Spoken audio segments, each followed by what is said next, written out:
Hi, Aquarius. Welcome to your October 2015 Tarotscope. It's Raina here. And this is a general forecast, obviously.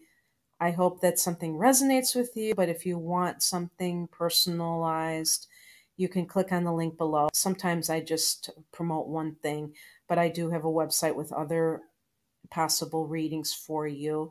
And I use your personal birth data in addition to a tarot spread in order to give you a more concise reading. But in any case, in the month of October, I see a lot of eighth house activity because Virgo is your eighth house. Venus is going to be there on the 8th of the month, and Jupiter is there for a whole year. And this house is the house of other people's money. So for some of you, this means inheritances during the next year or so. For some of you, it could relate to your partner's money. It could also relate to any kind of loans that come through for you or any kind of investments that play a part, a significant part of the coming year. The ninth house is also featured because the sun is there for the first few weeks in the sign of Libra, and then it goes into your 10th house of career. So it's almost like going from a philosophical mindset and kind of thinking about what the meaning of life is for you particularly, and then kind of kicking into career mode. So it's kind of quite a shift towards the end of October for you. And then you have that new moon in Libra that occurs on the 12th of October. And this is in your ninth house of philosophy, foreign travel, and higher learning. For some of you, the ninth and 10th houses could be connected in terms of if you're a professor, if you are a student who is attending school, maybe you're in graduate school and you're getting an assistantship or something, that could be career related in that sense, and also still be your scholarly existence, so to speak. But whatever is happening, it seems like the top of the chart is featured for you. And this means that you are more outgoing. But you guys are not hermits, that's for sure. I mean, not only the fact that you're air signs, but you guys love groups. You're the ruler of the 11th house of the masses, humanity as a whole. And interestingly, you have Saturn in Sagittarius in this 11th house for 2.5 years.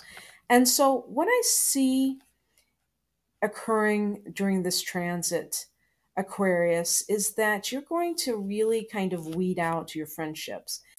And of course, sometimes you just like to interact with people on a very impersonal level. So I'm not necessarily talking about that situation. However, even if, let's say, you have some groups that you belong, it can make you more discerning in how you give of your energy, which comes from your social interaction.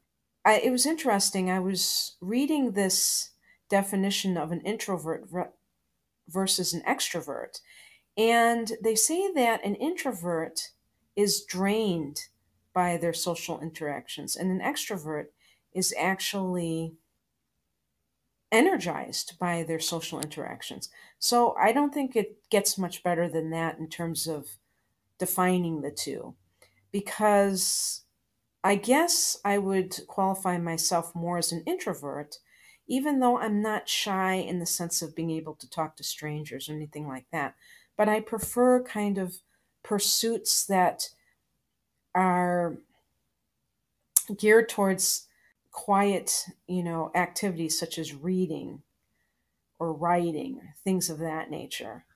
And a lot of people feed off of the energy that they get when they are involved in social interactions. And I would dare say that your sign is one of those. And so Saturn here is not saying that it's going to be a time when you're a hermit. It's saying that there will be more quality time spent once the transit is done and you're kind of clearing out that Facebook list of all these people that you don't even know that are there. So Mars is in the eighth house with Jupiter, and Venus, of course, as I say, it's going to meet up with these two other planets. So definitely in October, there's some push to dealing with the finances that come about from money you don't necessarily make. If you are embroiled in any kind of an inheritance estate situation, please exercise caution in this area and do not get overly aggressive, because the tendency with Mars is to overdo it and to be over the top, and you alienate people. So I don't see many Aquarians doing that. You guys tend to be very much on an even keel and not particularly emotive. But if you have a moon in Aries, for instance, that would just totally go out the window, what I just said. So, for what that's worth. And then we have a full moon in Taurus on the 27th of October at 3 degrees of Taurus, and this falls in your fourth house. So, there could be developments in terms of your family of origin. Something comes up. You guys are a little bit detached from your family in general, so you might not be the types of people that visit your family every week on schedule. Some of you might, but some of you might not. So, if there are some developments, it could also relate to your current family. So, I'm not saying it has to be your parents or your hometown or anything like that, but it could be. So, keep an eye out for the 27th, and remember that you might discover something that you weren't aware of. And for some of you, it might relate to that eighth house activity, all that property that may not belong to you, and haggling and things like that. So that's what I wanted to say about that. All right, Aquarius, I picked some cards for you. And I get like a relationship vibe from them, but I've already done a love reading, and you can see that on my channel. But still, you never know what's going to come up, even in a general reading. The first card I get is the Ace of Rods, trying to determine your current state of mind. And this is the beginnings of something good. This is like that juice, that juicy feeling that comes about when you have these wonderful ideas that you want to put into practice. And you're just brimming over with enthusiasm. It's really, really, really a positive energy, and great for attracting all the great things to you. Great for attracting everything that you want to manifest. And this could be in the love sector, this could be in terms of a career move, any creative ideas that you have. The advice from the universe is the Knight of Cups, which is a poetic energy, a very gentle energy, and a feeling energy, not necessarily associated with your sign. So maybe some of you are in need of tuning into your heart chakra a little bit more and get out of those upper chakras. The fourth chakra is the heart chakra, and it's a bridge between the lower and upper chakras. And I believe that a lot of air signs are in their upper chakras too much, because some people think the lower chakras are bad, the upper chakras are great. No, there's a synergy between them. So you have to have the material married to the more spiritual, abstract realms.